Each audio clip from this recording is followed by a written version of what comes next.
welcome back to the next video of Legend Scholars, where future lies in your own abilities. Friends, हम बना रहे हैं हमारा motion in a plane video number 4, चौथा video, जिसमें again we are talking about vectors. ठीक है, हमने फर्स्ट वीडियो के अंदर इंट्रोडक्शन पढ़ा, सेकेंड वीडियो के अंदर हमने वेक्टर्स को समझा, थर्ड वीडियो के अंदर मैंने आपको वेक्टर्स के लिए कंपोनेंट्स को समझाया, है ना.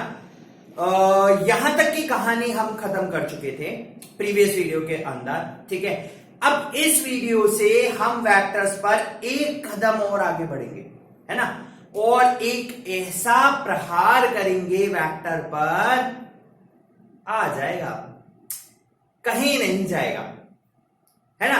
तो आज का जो सेशन है वो आपके school exam point of view से बहुत ज्यादा इंपॉर्टेंट है. पहली चीज, ठीक है, मैं आज कौन कौन से टॉपिक कराने वाला हूं, हम लोग इसके बारे में डिस्कशन करेंगे. पहली चीज तो मैं यहां बताऊंगा आपको कि भाई मैं आज कौन से टॉपिक कराऊंगा, आपको कहां क्या मिलेगा, कैसे करेंगे, किस तरीके से सोल्यूशन करते हैं, कौन से लॉ में.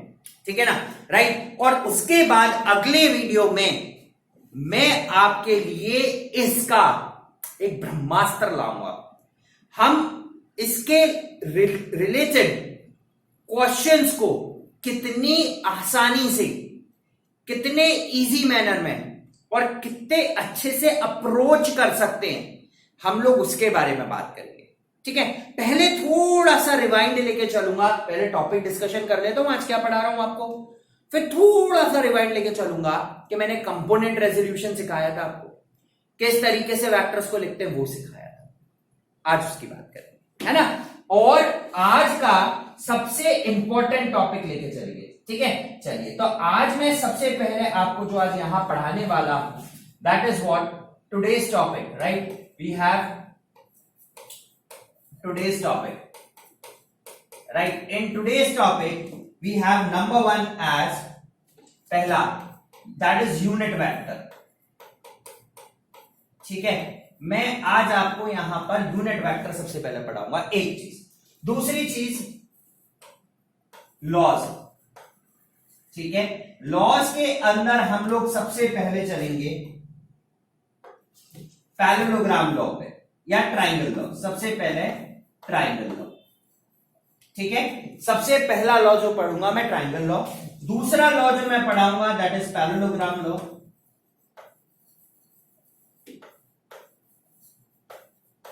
और तीसरा वेक्टर जो हम लोग को, तीसरा लॉ जो पढ़ेंगे that is what polygon law. ठीक है, तो स्कूल के अंदर जो टॉपिक सबसे इंपॉर्टेंट कंसर्न आपको देगा दैट इज दिस वन. ये टॉपिक जो है दैट इज इंपॉर्टेंट टॉपिक. आपके लिए ट्राइंगल लॉ पूछा जाएगा, आपके लिए पैरेललोग्राम लॉ पूछा जाएगा, आपसे यूनिट वेक्टर पूछा जाएगा. और इन सबसे पहले एक टॉपिक जो सिर्फ 2 मिनट का हम कवर करेंगे that is what components of vector. That we have components of vectors. ठीक है ना, we are covering with components of vectors. In that components of vector this is previous video review. ठीक है ना, that is what previous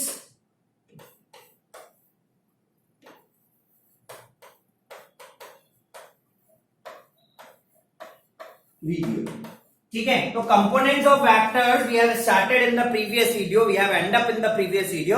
but यहां पर मुझे आपको ट्राइंगल और पैरेललोग्राम के अंदर थोड़ा सा कंपोनेंट का कहीं ना कहीं हिस्सा है, तो उसके लिए मैं आपको ये चीज वहां पे समझाने वाला हूं. ठीक है, चलिए सबसे पहले मैं आपको कंपोनेंट्स रेजोल्यूशन बता देता हूं. वेक्टर्स के अंदर हमने पढ़ा था कि मेरे पास अगर ये एक वेक्टर है, ये इसका इनिशियल पॉइंट है.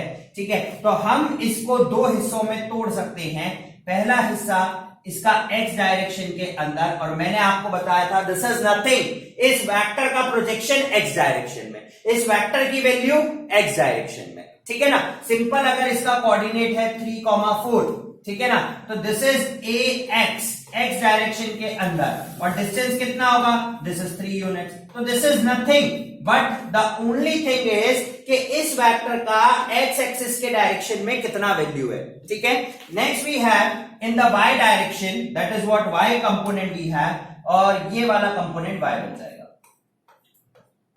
ठीक है, and this is nothing, this is a y, और इसका डिस्टेंस कितना है 4 यूनिट्स, ठीक है ना, the distance will be 4 units, right. दो वेक्टर्स के बीच का angle is known as theta, ठीक है, और इन दोनों के बीच का angle that is known as beta, ठीक है, राइट। तो अब मुझे क्या करना है, सिंपली, ठीक है ना, हम लोगों को क्या करना है, हम लोग रिजॉल्व करेंगे वेक्टर्स को उनकी कंपोनेंट्स फॉर्म में। तो मैंने क्या करा, ये वाला प्रोजेक्शन उठा के यहां रख दिया। अगर ये ए वाई है then this is also a y, this is angle 90 degree, this is a y and this is a x, ठीक है, राइट। अब मैं क्या कर रहा हूं, सिंपल, यहां पे this is angle theta vector का, राइट, ये रिजल्टेंट का होता है, तो दिस इज एंगल थीटा, ठीक है। अब हमने क्या करा था, सिर्फ इस कंपोनेंट की फॉर्म में इसका आंसर निकाला था, this is original vector A, ठीक है। तो अगर मुझे बेस, ये एंगल है, ये परपेंडिकुलर आ गया, ये मेरे पास बेस आ गया, and this one is hypotenuse, ठीक है। तो हमने निकाला था कि जो ax कंपोनेंट होता है that is equals to a cos theta and ay component is equals to a sin theta, ठीक है, and ax is always less than equals to a, ठीक है, और ax कब a के बराबर होगा, जब ये वेक्टर दोनों एक दूसरे को सुपर इंपोज करेंगे, यानी कि मैं इस वाले वेक्टर को उठाकर ऐसे ले आऊं, यानी कि सीधा सीधा इसको इंक्लिनेशन ऐसे कर दो। अगर ये वेक्टर सिर्फ x डायरेक्शन में है then ax is equals to a, है ना, और अगर सिर्फ y डायरेक्शन में है then ay is equals to a, otherwise it is less than equals to. और हमने निकाला था कि मैग्नीट्यूड ऑफ अ वेक्टर हम कैसे निकालते हैं, कि सिंपल मैग्नीट्यूड के कंपोनेंट्स को ऐड कर दो, तो ax square plus ay square. और अगर कोई मुझे डायरेक्शन निकालने के लिए बोले तो डायरेक्शन ऑफ अ वेक्टर हम लोग निकालते थे सिंपल, ठीक है ना, वो दैट विल चेक आउट, ठीक है ना। अब हम ट्रायंगल लॉ, पैरेललोग्राम लॉ करेंगे, हाँ पर हम लोग इसको चेकआउट कर लेंगे, ठीक है, राइट। तो ये था इसका कंपोनेंट रेजोल्यूशन, और अगर आप इन दोनों कंपोनेंट्स को ऐड करो, ठीक है, तो हमारे पास ये आ जाएगा। कैसे आएगा, आप देखो ओ, ए और बी, ये ट्राइंगल है पूरा का पूरा ए, ठीक है ना। इस ट्राइंगल में अगर मैं पाइथागोरस थ्योरम लगाऊं देन ओ ए का square is equal to O B का स्क्वायर प्लस ए बी का स्क्वायर। ओ ए का square as it is equal to O B यानी कि ए एक्स, और ए एक्स की वैल्यू है ए कॉस थीटा प्लस ए साइन थीटा का होल स्क्वायर, ठीक है। ओ ए यानी कि ए वेक्टर और इसका square is equal to A square, common ले लिया, यहां बचा कॉस स्क्वायर थीटा प्लस यहां से भी ए स्क्वायर कॉमन, यहां बचा साइन स्क्वायर थीटा, ठीक है ना। 10th क्लास में पढ़ के आए हैं हम लोग that sine square theta plus cos square theta is equal to 1, so A square is equal to A square, that is clear. तो अगर मैं दोनों वेक्टर्स का, जो कि हमने पढ़ा था कि ट्राइंगल लॉ से एडिशन करें या पाइथागोरस थ्योरम से एडिशन करें, तो आंसर क्या आएगा, ओरिजिनल वेक्टर, ठीक है। हमने वहां पे ये भी चीज पढ़ी थी कि this triangle and Pythagoras addition, Pythagoras resulting, Pythagoras answer is nothing but a vector addition. It is nothing but a vector addition. तो हमें 10th क्लास में वेक्टर एडिशन पढ़ा दिया था। क्या बोल के पढ़ाया, भाई आप क्या कर रहे हो, कोऑर्डिनेट्स निकाल रहे हो। मैथ्स में पढ़ाया, आप क्या कर रहे हो, कोऑर्डिनेट्स निकाल रहे हो, यू आर डूइंग नथिंग। वो बनाते गए, हम बनते गए, अब उसको आके नाम दे दिया और डर बिठा दिया वेक्टर है, बहुत हार्ड है। अरे कहां है यार हार्ड, पढ़ के तो आ गए, वही चीज तो है, सोच बदलनी है, थोड़ा सा तरीका बदलना है, ठीक है। आगे समझ में, सिर्फ हल्का सा उस क्वेश्चन को, अभी ऐसे आ रहा था स्ट्रेट फॉरवर्ड, ठीक है ना, अभी बॉलर बॉलिंग कर रहा था और बिल्कुल ऐसे यूं पढ़ के और यूं घूम रही थी, बिल्कुल सीधी आ रही थी पढ़ के। अब वो बॉल स्विंग हो रही है हल्की सी, यूं पड़ी आउट स्विंगर, यूं पड़ी इन स्विंगर, तो अब उस स्विंग को टैकल करना है आपको। सिर्फ अभी तक हम स्ट्रेट फॉरवर्ड चल रहे थे, कोई एंगल नहीं आ रहा था, अब एंगल आ गया, आगे एंगल, बॉल को इधर जाना था but deviated to the angle, अब इस एंगल को निकालो। इतनी सी तो कहानी दी है उन्होंने 11th में। चलो आ जाओ, now we work out with the unit vectors, ठीक है ना। So we have done with the components of vector previous session, now will work on the unit vector. What are unit vectors, ठीक है, right, what actually are the unit vectors, unit vectors, ठीक है ना। कोई मुझसे पूछे एक word में आप इसका आंसर बताओ, तो मैं स्ट्रेट फॉरवर्ड उसको एक ही बात बोलूंगा, भाई यूनिट वेक्टर इज नथिंग,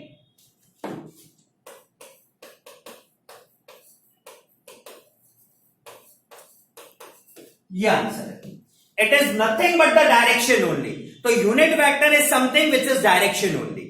अब बोलोगे sir how this is vector, मैंने कहा vector, vector direction only with unit magnitude, with unit magnitude, right. तो what is unit vector, unit vector is nothing but a vector that is the same vector, ठीक है, having a unit magnitude. तो जिसमें सिर्फ direction होगा, magnitude की value 1 हो जाएगी, उस वेक्टर को हम लोग यूनिट वेक्टर कहते हैं।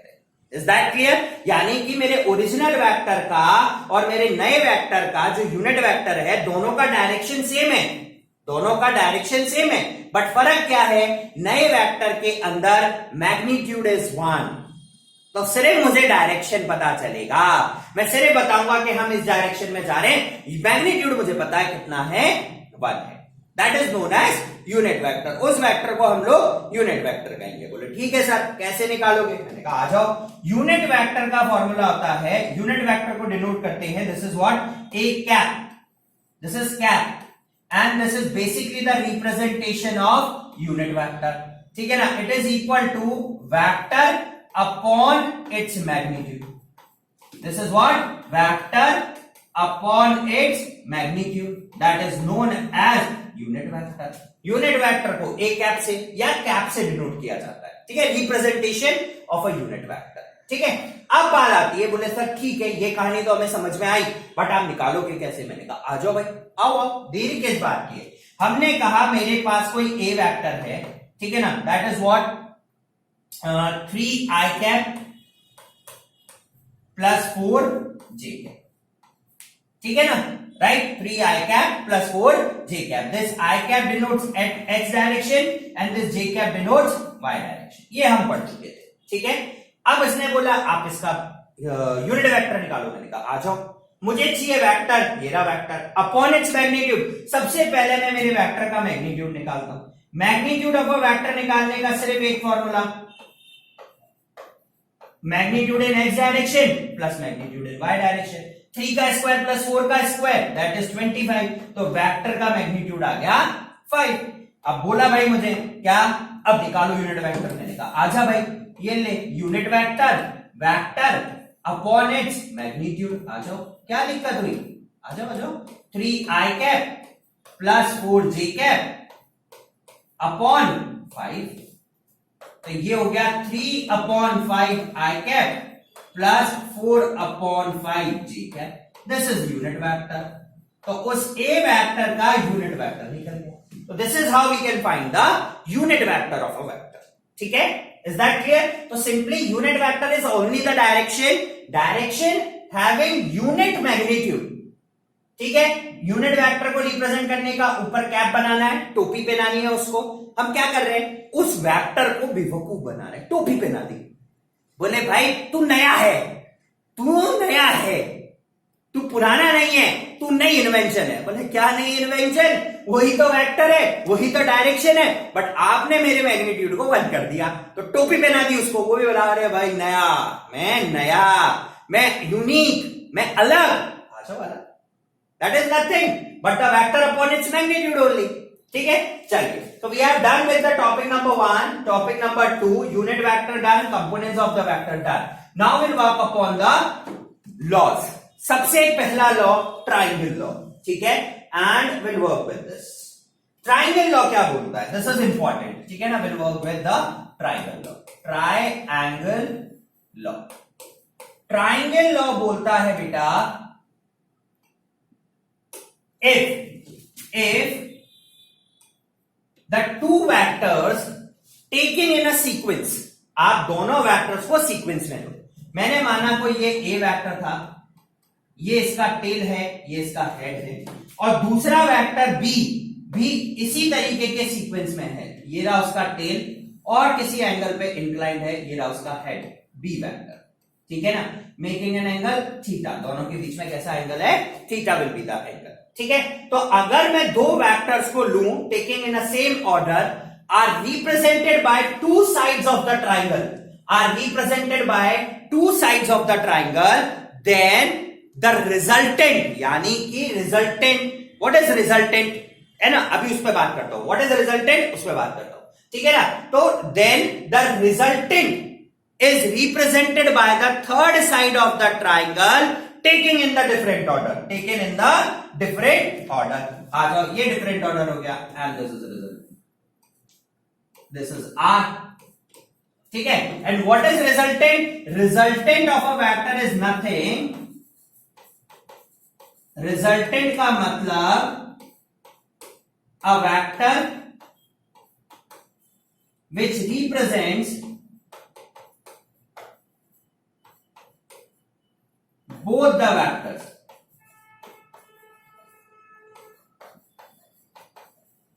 ठीक है, एक ऐसा वेक्टर जो इन दोनों वेक्टर्स की वैल्यू को मिलाकर रिप्रेजेंट कर दे, that is known as resultant vector. आगे समझ में? ठीक है, now the direction of this is beta. ठीक है ना, so beta is basically angle between resultant and a vector, vector और रिजल्टेंट के बीच का एंगल है। ठीक है, अब बोलो सर रिजल्टेंट की वैल्यू क्या होगी, कैसे निकालेंगे? अभी तक तो हम पाइथागोरस थ्योरम लगा रहे थे, बट ये तो किसी एंगल पे इंक्लाइंड है, अब इसमें पाइथागोरस थ्योरम हम कैसे लगाएंगे? तो मैंने कहा चलो ठीक है, कोई दिक्कत नहीं है, हम पाइथागोरस थ्योरम भी लगाते हैं। ठीक है, सबसे पहले मैंने इसको नाम दिया O, इसको दिया A और इसको बोल दिया मैंने B। ठीक है ना, we have O, A and B, हमारे पास तीनों है। ठीक है ना, बाय कंस्ट्रक्शन, ठीक है, right, by construction drop BN perpendicular to OA या OD या AD, है ना। ठीक है, तो मैंने एक परपेंडिकुलर ड्रॉप किया, और मैंने इस पॉइंट को नाम दे दिया N। ठीक है ना, राइट, और मैंने इसको यहां पर एक्सटेंड कर दिया, making an angle of 90 degree. ठीक है, now we can apply the Pythagoras theorem, and this angle, the angle between both the vectors, ये वेक्टर का एक्सटेंशन है, so this angle is theta, this angle is simply theta. आगे कहानी, ठीक है ना, राइट, और ये परपेंडिकुलर मैंने बना दिया था,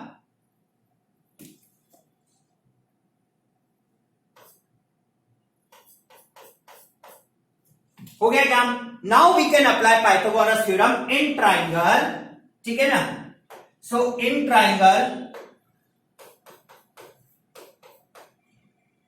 OBN। ठीक है, राइट, अब मैं इसमें पाइथागोरस थ्योरम लगा सकता हूं और रिजल्टेंट निकाल सकता हूं। तो कुछ नहीं करा मैंने, सिर्फ एक परपेंडिकुलर ड्रॉप किया और पाइथागोरस थ्योरम लगा दी, क्योंकि मैं एक ही चीज जानता हूं। क्या चीज जानता हूं? कि अगर मुझे वेक्टर को सॉल्व करना है तो मुझे पाइथागोरस थ्योरम बनानी पड़ेगी, और कुछ नहीं जानता बस, और मुझे रिजल्टेंट निकालना पड़ेगा। मैंने निकाल दिया।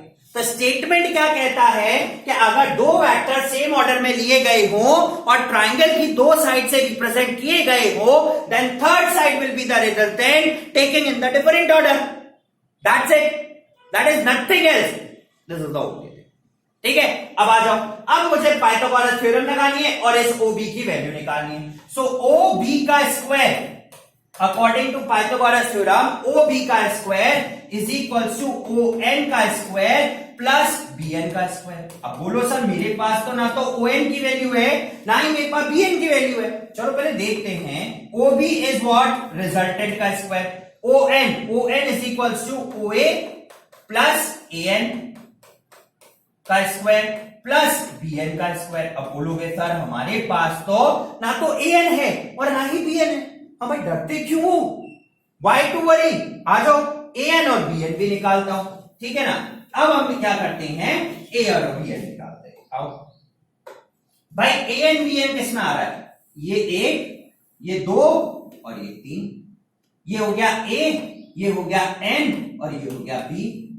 ये 90 डिग्री, ये थीटा एंगल, वापस से वही ट्राइंगल, और ये वाला triangle this is B1, this is B triangle. कुछ नहीं हुआ, ये B वेक्टर है, इसका एक कंपोनेंट x डायरेक्शन का, इसका एक कंपोनेंट y डायरेक्शन का। अब x डायरेक्शन का कंपोनेंट क्या था, आ जाओ, ठीक है ना। तो an की वैल्यू हो जाएगी x कंपोनेंट की b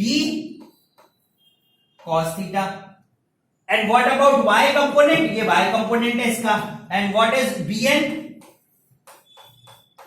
b sin थीटा। बोले सर हम भूल गए तो वहां पर, मैंने कहा कोई बात नहीं बेटा, भूल जाओ तो कोई दिक्कत नहीं है, मैं दूसरा तरीका भी बता देता हूं, है ना। मैंने कहा ये एक ट्रायंगल है, मुझे इस an की वैल्यू निकालनी है, ठीक है। ये है बेस, ये है परपेंडिकुलर और ये है हाइपोटेन्यूज, और ये एंगल थीटा है। तो बेस और हाइपोटेन्यूज कौन से में आएगा, so cos theta is equal to base an upon hypotenuse ab। तो यहां से an की वैल्यू आ गई ab cos theta, and what is ab, that is what b cos theta। and similarly अगर मुझे bn निकालना है तो we have perpendicular upon hypotenuse, and perpendicular is what, bn upon hypotenuse is ab।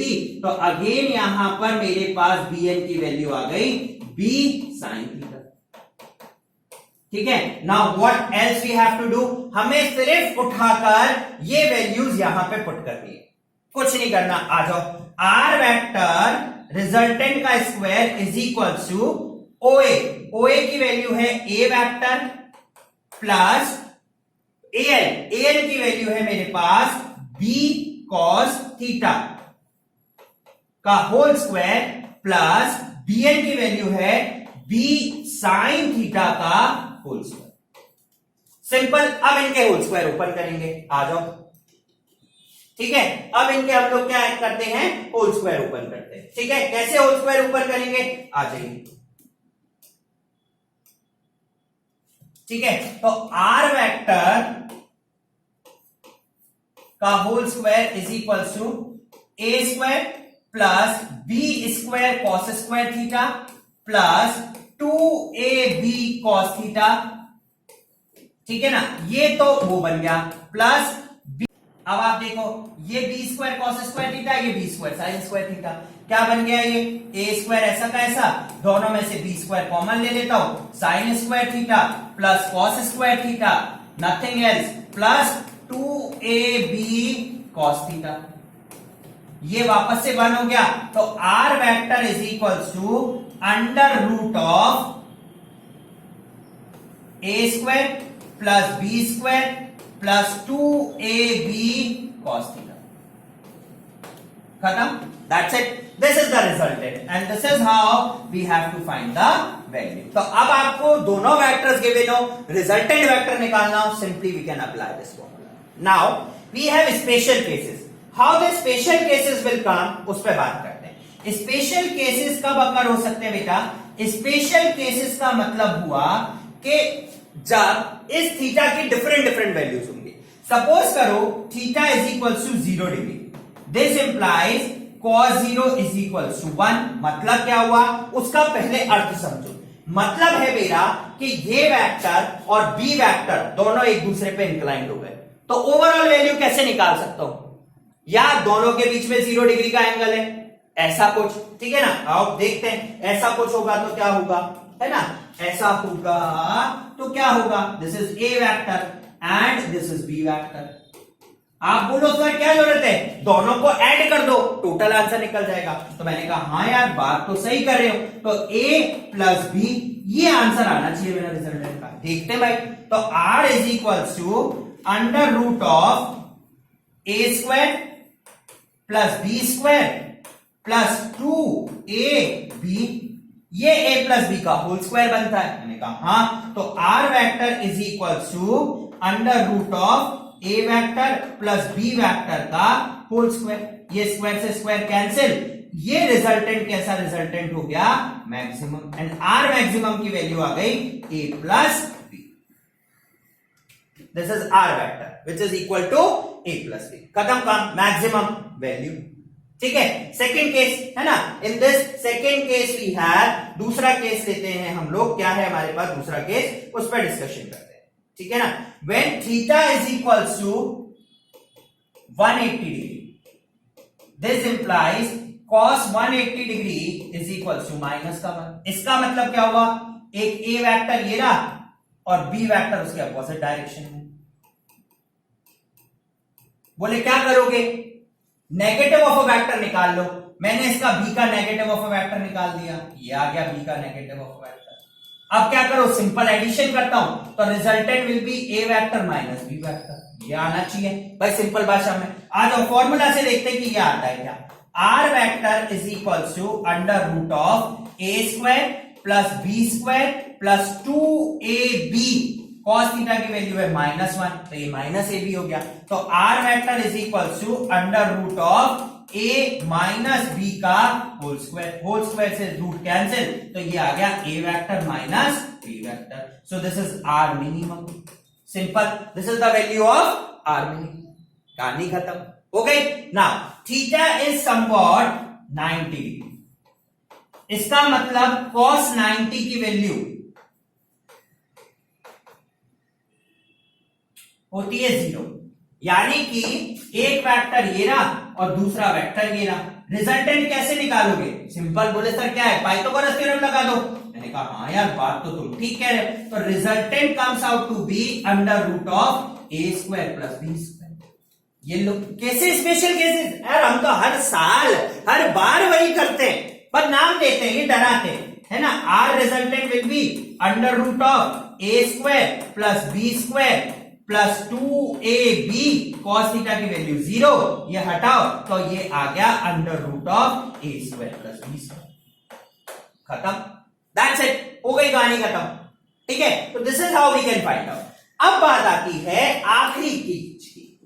आखिरी चीज क्या है वो देखो, उसने बोला आपने सारी चीजें निकाली, I am happy, but what about the direction of this vector, what about the direction, ये थीटा बीटा की वैल्यू कितनी होगी, आप मुझे ये फाइंड आउट करके बताओ व्हाट इज दिस बीटा। मैंने कहा ठीक है कोई बात नहीं, आ जाओ वापस से ट्राइंगल लेते हैं और बीटा निकालते हैं। तो in triangle O B N, ठीक है, ये बीटा, और मेरे पास परपेंडिकुलर है और बेस है, और परपेंडिकुलर और बेस आता है 10 में। So now 10 beta is equal to perpendicular, that is what B N upon base, base is what O N. B N की वैल्यू क्या निकाली थी मैंने, बी साइन थीटा, अपॉन इसकी वैल्यू क्या थी, A plus B cos theta. तो now what is beta, what is direction, that is equals to 10 inverse of B sine theta upon A plus B cos.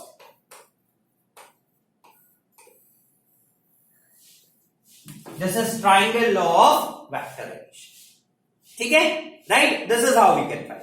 आया समझ में। So guys this is triangle law, we are end up with the triangle law. और सबसे अच्छी बात मैं आपको बताता हूं कि ट्राइंगल लॉ और parallelogram law is nothing but the same thing, ठीक है ना, बट थोड़ा सा अंतर है। क्या अंतर है वो अभी हम खत्म कर देते हैं। बाकी दोनों का आउटपुट, ट्राइंगल का आउटपुट, ट्राइंगल का resultant is equals to parallelogram का रिजल्टेंट। अब पैरेललोग्राम लॉ क्या है, पैरेललोग्राम लॉ बोलता है कि अगर दो वेक्टर्स हैं और दोनों अलग अलग डायरेक्शन में हैं, are represented by the two sides of the parallelogram, then the resultant of both the vectors are represented by the diagonal. That's it. It becomes a parallelogram.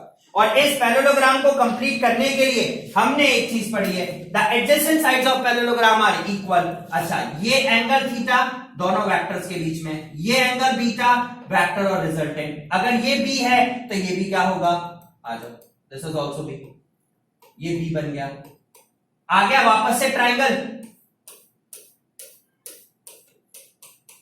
Addition bye triangle. और अगर ये ए है तो ये वाला भी क्या बनना चाहिए, ये वापस से ट्राइंगल, ये दूसरा ट्राइंगल बन गया। ठीक है, द ओनली डिफरेंस इज कि अगर दो वेक्टर्स रिप्रेजेंट करे जा रहे हैं by the two adjacent sides taking in the different order, then the resultant will be by the diagonal, that is else nothing. बिल्कुल सेम वही पैरेललोग्राम लॉ, ट्राइंगल लॉ वाला फॉर्मूला। वापस से हम इसको क्या करेंगे, ये इसी तरीके से बना, मैंने वापस से परपेंडिकुलर ड्रॉप किया, ये 90 डिग्री का एंगल, वापस से सारी कहानी वही करूंगा, ये ट्राइंगल लूंगा, वही बीटा निकालूंगा, and the resultant of this parallelogram law is also A square plus B square plus 2ab cos theta, and direction tan beta is equals to b sin theta upon a plus b cos। ठीक है, the same thing, the only difference is triangle में दो same side same direction से represent किया जाता है, ठीक है, और रिजल्टेंट थर्ड साइड हो जाएगी। पैरेललोग्राम में दो एडजेसेंट साइड वेक्टर्स होती हैं और रिजल्टेंट विल बी डायगोनल। तो हम पैरेललोग्राम को ट्राइंगल में कन्वर्ट करके लिया है, ये बी वेक्टर है तो ये भी बी वेक्टर होगा, क्योंकि पैरेललोग्राम की प्रॉपर्टी है adjacent opposite sides of a parallelogram are equal. नहीं मानो तो आखिरी ये चीज करके दिखा देता हूं मैं आपको। आओ, मैंने दोनों वेक्टर्स लिए, ये ए वेक्टर और ये बी वेक्टर, ये इंक्लिनेशन दे दिया, ठीक है। नाउ दिस इज रिजल्टेंट, ठीक है। अब ये बी वेक्टर था और ये ए वेक्टर था, adjacent opposite sides of parallelogram are equal, तो ये भी ये होगी। आ जाओ, ये इंक्लाइन करके रख दी मैंने। If this is B, this is also B. आ जाओ, बन गया ये ट्राइंगल। ये एंगल बीटा, ये एंगल थीटा। आ जाओ, 90 डिग्री ड्रॉप करते हैं। ये एन, इसको एक्सटेंड किया, ये ओ, ये ए और ये बी, ये 90 डिग्री का एंगल। अब वही प्रॉपर्टी वापस से चालू और resultant will be the same. तो this is how triangle and parallelogram are having same resultant, but method of representation is quite different. बस बात वही है, ठीक है। सो गाइस, हम सबसे ज्यादा इस्तेमाल करेंगे पैरेललोग्राम लॉ का, उसको कन्वर्ट करेंगे ट्राइंगल में और आंसर फाइंड आउट करेंगे, ठीक है। सो गाइस, आज यही वीडियो का विराम देते हैं। कल फिर आपसे मिलेंगे एक नई वीडियो के साथ, जिसमें मैं आपको इसके क्वेश्चंस करना सिखाऊंगा, और वो सबसे बड़ा होगा स्ट्रैटेजी कि कैसे उन क्वेश्चंस को सॉल्व करते हैं, क्योंकि क्वेश्चन जरूर आएगा। सो गाइस, कल फिर आपसे मिलेंगे एक नई वीडियो के साथ। Till then guys, keep on watching Little Scholars and stay tuned with us. Like, subscribe और शेयर करना नहीं भूलिएगा। Thank you.